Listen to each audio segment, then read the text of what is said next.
Somewhere in a cave in southern France, 30,000 years ago, someone pressed their hand against a stone wall. They blew pigment around it, red and yellow ochre, and when they pulled their hand away, the outline remained, a perfect negative. A human hand preserved in stone. That person is gone. Their name is gone. Their face is gone. Every person who ever knew them is gone. Everything they built, everything they ate, everything they feared, gone.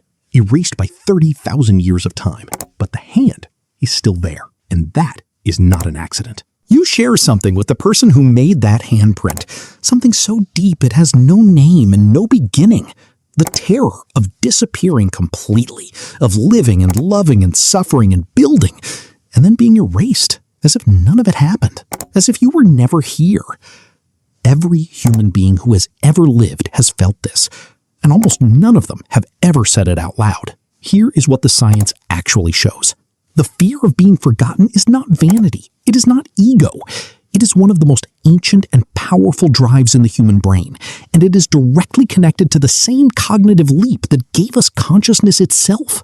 The moment humans became aware that other people had inner lives, the same threshold that made love possible, that made loneliness possible, that made prayer possible, that same moment made us aware that we existed in the minds of others, that we were real, partly because other people held us as real, that being remembered was a form of existing, and that being forgotten was a form of death that could happen before you actually die. That realization is terrifying, and ancient humans responded to it the way humans respond to every terrifying thing.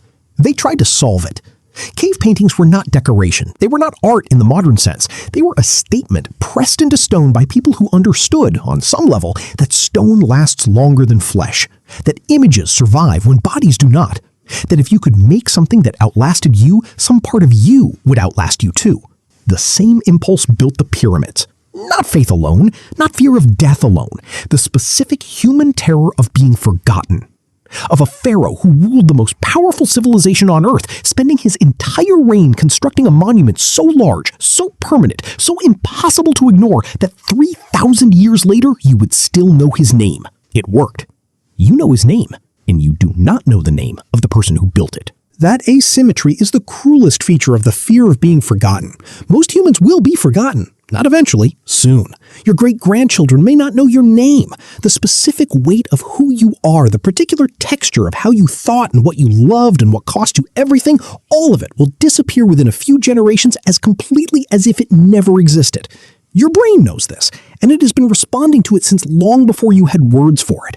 Every child you have ever wanted, every letter you have ever kept, every photograph you have ever taken, every story you have ever told about yourself, every desperate need to be truly known by at least one other person, every time you have wanted to matter, not just now, not just to the people in front of you, but in some way that extends beyond the reach of your own death. That is not ambition. That is the oldest human terror wearing the clothes of everyday life.